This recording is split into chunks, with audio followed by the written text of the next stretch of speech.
Son las 2 de la tarde con 17 minutos, 2 con 17 minutos y los jueves nos hace el honor y le agradecemos mucho al diputado Fernando Manzanilla de poder platicar con él ahora que todavía están en sesiones allá en el Congreso Federal y bueno, él tiene una responsabilidad porque forma parte pues del comité que gobierna precisamente la Cámara de Diputados Federal. Él representa a los poblanos del distrito número 12, pero Fer, buenas tardes y creo que tienes una representación más grande porque debo recordar antes de preguntarte y de que me saludes que la semana pasada cuando nadie hablaba del tema de coronavirus o lo tocaban muy por encima, tú fijaste una posición muy firme en términos de los riesgos, de las advertencias y de lo que se debería hacer. Y bueno, has hecho un exhorto sobre 7 puntos para enfrentar precisamente esta pandemia, el coronavirus, que sigue aquí creciendo y bueno, no sabemos hasta dónde va a llegar. Muy buenas tardes y muchas gracias. Gracias, tocayo, gusto de saludarte. Efectivamente, hace 15 días hice un exhorto bueno, desde luego al gobierno federal y también a los gobiernos de los estados, pero hace más tiempo, hace unas 3 o 4 semanas, hicimos otro punto de acuerdo en el que le pedíamos al gobierno federal que tuviera un plan claro justamente para todo el tema de fronteras y aeropuertos, entradas y salidas del país. Desafortunadamente, pues eso no avanzó. Finalmente, no, pues creo que ni siquiera han establecido un plan claro para eso. Eso se ha ventilado mucho en los medios y en las redes, ¿no? Que otros países pues te vigilan luego en cuanto entras, se toman la temperatura. En México hasta hace unos días, pues la verdad eso ni siquiera sucedía, ¿no? Entonces hoy ya es un tema mucho más urgente. Efectivamente, planteamos un punto de acuerdo con algunos temas. Te comento, uno de ellos, por ejemplo, es que se tenga que establecer el Consejo de Salubridad General. ¿Qué es el Consejo de Salubridad General? Es un órgano constitucional que está marcado, digamos, en la Constitución como el responsable máximo para casos como estos, y es un órgano que preside el presidente de la República, en el cual está el secretario de Salud, pero hay 8 o 7 secretarios de Estado más. Hay académicos, grupos académicos, técnicos, están universidades incorporadas, están todos los estados incorporados, todos los secretarios de salud, justamente para coordinar acciones. El primer tema es ese, que no se planteó una sesión general. Creo que la primera sesión apenas hizo el día de ayer, del Pleno del Consejo de Salubridad General. El otro punto que comentábamos en el punto de acuerdo que se planteó es que haya un plan integral. No hay un plan integral. Si tú te fijas, incluso tenemos a los gobernadores actuando cada quien por su lado. Ayer vi un planteamiento bueno del gobernador de Oaxaca, planteando una serie de acciones en materia económica, pero cada gobernador trae su línea. Y cada municipio, hay municipios como Garza García que tomó también posición Y propia, ¿no? cada municipio, pero además el tema de tener un plan integral, esto es un asunto de salud pública, eso es claro, pero la pregunta es, ¿y lo económico? O sea, ¿cuál es el plan económico para el país? Lo económico pues va a ser un gran problema. Los que nos dedicamos al ámbito empresarial también de tiempo atrás, pues esto nos va a pegar de manera muy importante y va a tener un impacto económico en las empresas, en los gobiernos, no solo en el gobierno federal, también en los gobiernos de los estados y los gobiernos municipales y en las familias. Entonces, el otro tema que yo tocaba es dónde está un plan económico y qué podemos hacer. Y también un exhorto incluso al presidente de la República para que tratara ya de salir lo menos posible a los eventos masivos. Creo que, entre otras cosas, no ayuda, no da buena imagen, no genera un buen ejemplo, creo, y entre otras cosas, pues es el jefe del Estado mexicano, tenemos que cuidarlo, ¿no? Sí, por supuesto. Entonces tenemos que asegurarnos que nada le pase a él. Entiendo que él trata de dar confianza y por eso también está saliendo mucho, pero pues también tenemos que ser muy responsables, hay que cuidarlo y lo queremos tener con nosotros mucho más tiempo. Entonces esos son algunos temas, por ejemplo, que tocaba el punto de acuerdo. Creo que hay cada vez más conciencia en la sociedad, especialmente en la sociedad. Si tú te fijas, tocayo, la gente se está guardando, está tomando medidas, en sus familias, en sus casas, en los trabajos, las universidades, digamos, Yo veo a la sociedad muy movida, que veo a la sociedad incluso mucho más movida de lo que están haciendo los propios gobiernos. Bueno, estamos hablando incluso de que los empresarios, algunos han decidido parar su producción, algunos otros han decidido cerrar sus locales, otros han tomado medidas como reducir los tiempos, los bancos, ya haces fila afuera para poder ingresar, para no tener aglomeraciones en las oficinas, en fin, todo el mundo se está moviendo y esto es de la sociedad, que no necesariamente está coordinada integralmente como se propone desde el gobierno federal, los gobiernos del estado, los municipales y por supuesto, pues todo lo que son los representantes sociales, ¿no? Mira, lo que estamos viendo es una reacción mucho más fuerte de la sociedad civil, de lo que le está haciendo el gobierno, que es algo pues que tampoco es del todo extraño. Ya Sí, en aquel evento del sismo del 85 pasó algo parecido. Cuando tenemos catástrofes así suele ocurrir. Creo que los gobiernos tendrían que ser mucho más proactivos y ayudarnos a pues a coordinarnos, a liderar, digamos, el esfuerzo colectivo, pero al menos dentro de la mala noticia, que la mala noticia es que tenemos una pandemia, que el nivel de contagio de esta pandemia es muy alto, que la tasa de mortalidad, digamos, puede ser también relativamente alta en números absolutos, es decir, que sí hay peligro, digamos, para toda la gente, que el impacto económico será fuerte.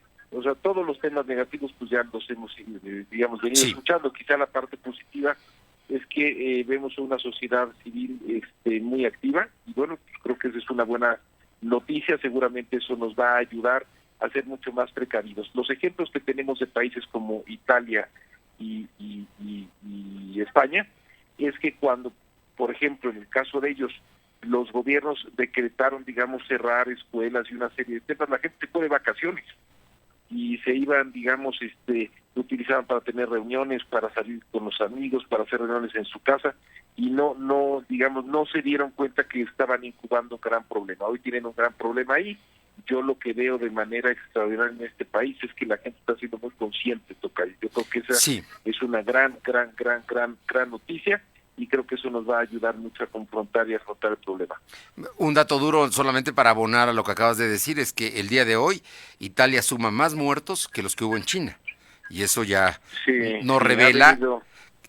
la gravedad del asunto. Oye, me parece muy bien este exhorto, los 7 puntos que planteaste y que de alguna manera coinciden mucho con el tema de la sociedad y por supuesto esperemos que el gobierno pronto también asuma a partir de la instalación del Consejo de Salud estas medidas que parece que urgen cada día más.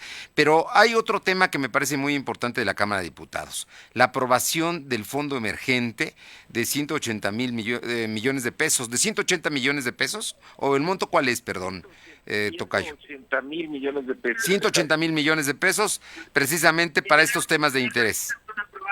Sí, todo el superávit primario. ¿Qué es el superávit primario? Son todos tus ingresos menos todos tus gastos. Había un excedente ahí de recursos. Esto es antes de que entres a pagar deuda y algunas otras cosas, es decir, los ingresos y gastos, lo que balancea tu presupuesto. Había un excedente, 180,000 millones de pesos, y lo que se autorizó por parte de la Cámara de Diputados, que tiene facultades en materia presupuestal, es que todo ese recurso pueda ser utilizado para atender la emergencia. No solo estamos hablando de la parte de salud, estamos hablando de la parte de productividad, de empleo, de seguridad, de todos los temas que tengan que ver con la emergencia. Ya con esa autorización general, lo que tiene que suceder es que el gobierno federal puede solicitar esos recursos. El gobierno federal, a través de la Secretaría de Hacienda, solicitaría los recursos. Tiene un comité técnico, el gobierno federal, a través del cual va a estar evaluando para qué se van a requerir. Los manda el requerimiento a la Cámara de Diputados y la Cámara de Diputados ya vota si va a autorizar o no va a autorizar. Pero en principio hay una autorización por 180,000 millones de pesos para ser utilizada en esta contingencia. Pues es bastante recurso, aunque bueno, pues también no sabemos qué tan larga o qué tan grave va a ser, pero creemos que es un monto suficiente y es algo responsable porque no estás endeudando, no estás generando un déficit, digamos, fiscal, estás yendo sobre recursos excedentes que se tenían, que se llama un superávit primario y simplemente lo estamos ya destinando para eso. Es cierto que con esto ya el presupuesto federal se queda sin mucho margen, pero bueno, pues creo que esta situación definitivamente lo amerita.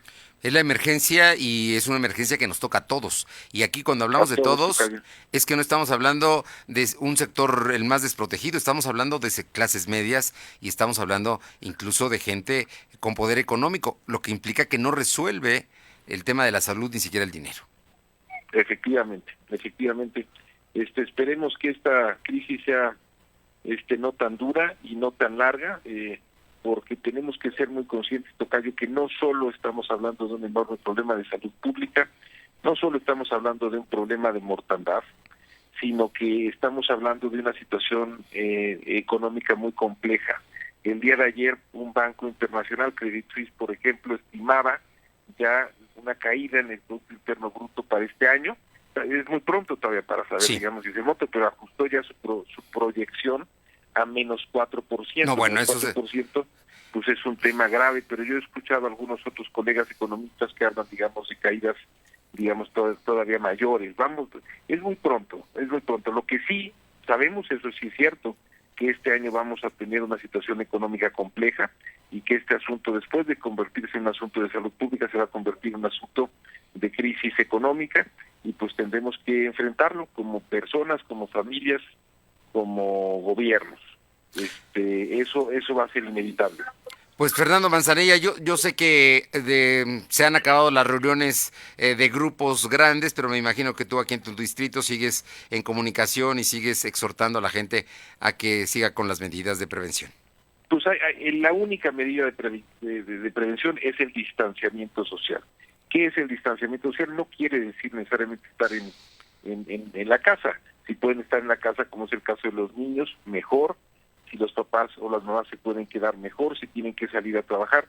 Distanciamiento social es que tengamos una distancia prudente con otras personas, en torno a 1 metro, 1,5 metros, de preferencia hasta 2 metros, que no saludemos de mano, que nos lavemos las manos constantemente, que salgamos afuera lo mínimo posible, pero que siempre tratemos de mantener un poquito esta misma prudencia. Y bueno, pues nosotros seguimos aquí, tocayo, estoy de hecho en la Cámara de Diputados, tenemos la última sesión. A partir del día de hoy se cierra, digamos, el periodo de sesiones, o podemos decir que entra en pausa el periodo de sesiones actual, que es el cuarto. Sí. Y hasta el día 20 de abril estaríamos regresando si ya todo está en orden. Esperemos que así sea. Esperemos que así sea. Fernando Manzanilla Prieto, diputado federal por el Distrito 12 de Puebla. Como siempre, un gusto saludarte, muchas gracias. Nada, gusto escucharte a ti, Cayo. Y estaremos muy pendientes de estas recomendaciones y que, bueno, que la sociedad se siga moviendo, que creo que eso es lo más importante ahora. Sí, que todos nosotros, autoridades, actores de los medios de comunicación, todos los que tengan una influencia hacia afuera, comuniquemos. Hay mucha desinformación, que comuniquemos los temas centrales y comuniquemos, digamos, cuáles son la evolución que esto va teniendo. Creo que es muy importante y ahí los medios juegan un papel importante, bueno, crucial también, Tocayo. Muchísimas gracias. Gracias a ti. Muy buenas tardes. Son las 2:31.